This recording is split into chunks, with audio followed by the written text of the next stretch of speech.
Well, ladies and gentlemen, it would seem as if, as a consequence of these absolutely catastrophic fires going on in Southern California, many celebrities who have historically been either politically neutral or even outright registered Democrats have come out of the woodwork to publicly torch California's progressive leadership. And so I'll tell you what, when the Democrats have failed so miserably that even the Hollywood celebrities are coming out to roast them, that's how you know they've messed up big time.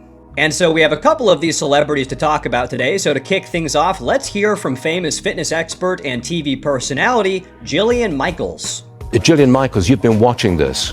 Yeah, and outraged. We're going to get prepared. What do you mean you're going to get prepared? You should have been prepared. We're not going to allow politics to come into this. Nonsense. This is all politics. You cut the budget of the fire department there by $17 million. Fire hydrants were broken, reservoirs were dry, new reservoirs that were supposed to have been commissioned in 2014 via Proposition 1, not one of those reservoirs has been completed. The forests are mismanaged, no control burns have been done. All of this should have been in place already. And I would love to give it to you. Like, let's say that you do have global warming. I'm not an expert on this, but I'm gonna run with it.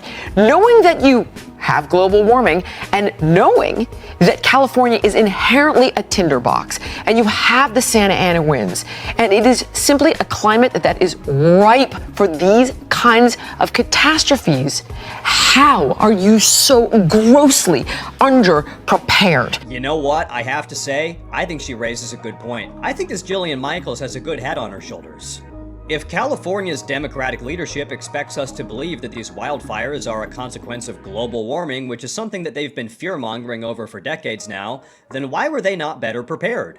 As Jillian Michaels says, if global warming is so ominous and we've all got to make personal sacrifices and prepare for it, then why did they not have water in the reservoirs? Why was no water coming out of the freaking fire hydrants?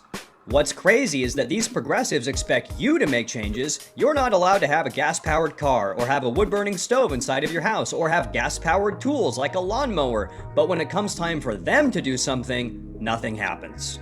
Because as we all know by now, most of these climate change agendas aren't actually about combating climate change, they're just about controlling people like you and me, dictating what people can do and what they can't do because the climate elite are just so much smarter than us regular people. But hey, I suppose that's really the first rule of progressivism. Rules for thee, but not for me. But anyway, then we hear from star of the show Everybody Loves Raymond, a woman named Patricia Heaton, and I'll tell you what, she is not happy. Check this out. It's all going up in smoke, and preventable, by the way. I mean, we have a mayor who cut the budget of the fire department in California by over $17 million. Fire is the biggest hazard in Los Angeles. Why would you cut that budget? There was no water in the fire hydrants, in the Palisades. And by the way, she wasn't even in town during like fire season. A completely stupid trip to Ghana, completely unnecessary, on taxpayer funds. Maybe stop doing those trips and fund the fire department. Yeah, I feel like having a well-funded fire department in a place that's prone to having wildfires is probably important. This is what's infuriating. I don't hate California. I love California. We had 32 beautiful years there, and the people running the show just decimated the place. Drugs, homelessness with mentally ill people on the streets, crime. Our next door neighbors were burglarized there. Taxes. What are you paying all these taxes for? To see your neighborhood go up in smoke. It's so enraging that they took one of the most beautiful states, maybe the most beautiful state in the Union, and just continue to destroy it. Gavin Newsom standing there with his hands in his pockets. Oh well. And so she's just absolutely laying into California's Democratic leadership. Drugs, homelessness, crime, and now the fires on top of all of it. It really does seem like these fires are the straw that broke the camel's back, so to speak. With all of the other issues that California has been experiencing for the last 10 or 15 years, it seems like a lot of people have just kind of tried to ignore them. But these fires are just too big to ignore. They're so obviously a result of incompetent progressive leadership, and now the fires have sort of burned the veil, so to speak, that was preventing all of these Californians from realizing all of the other ways in which their state has been deteriorating. And so right now, it seems like a lot of these Californians are having this grand moment of clarity in which they've finally realized why all of these terrible things have been happening: progressive leadership. And now, real quick, I do want to say, guys, if you enjoy the videos, please consider subscribing to the channel. It really does help a lot with combating the dreaded YouTube algorithm. But now we move on and we hear from 90210 star Sarah Foster, who had an absolutely scathing written statement directed towards Mayor of LA Karen Bass and California Governor Gavin Newsom. Take a look at this.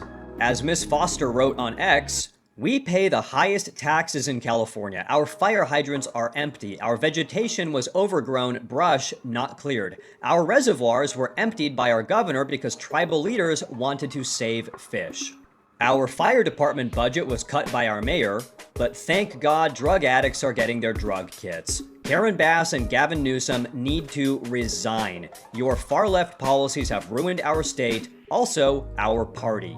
So notice she says our party. She's still a Democrat, but she's pissed off at these far-left radical progressives that have hijacked the Democratic Party. And you know what? They have. She's 100% right. If you compare the Democrats of 1995 to the Democrats of 2025, they've gone insane. Literally, the party is being run into the ground by people that are literally insane. And so, hey, like I said earlier, this issue with the fires is just too big to ignore, and it's too big for the Democrats to sweep under the rug. But of course, as we've all seen, the Californian progressives are doing every single thing they can do to avoid taking blame and to avoid taking any amount of responsibility. They're blaming global warming, they're blaming Donald Trump. I've even seen some of them trying to blame the constellations. Oh, well, it's Aquarius season, so there's nothing we could do about it. Give me a break. When in reality, if these Californian progressives want to know who to blame, all they need to do is look in a mirror, because it's their own failed progressive policies that have caused all of these issues. And so, hey, like I said earlier, when you have politically neutral or even registered Democrat Hollywood celebrities going live on air to publicly torch California's progressive leadership, that's when we all know they've messed up big time. But hey, I want to know what you guys have to say about all of this, so please go down below and drop a comment. Please like the video if you liked it. Please subscribe, like I said a moment ago. It really does help a lot. Thank you all very much for watching, and of course, as always, stay safe.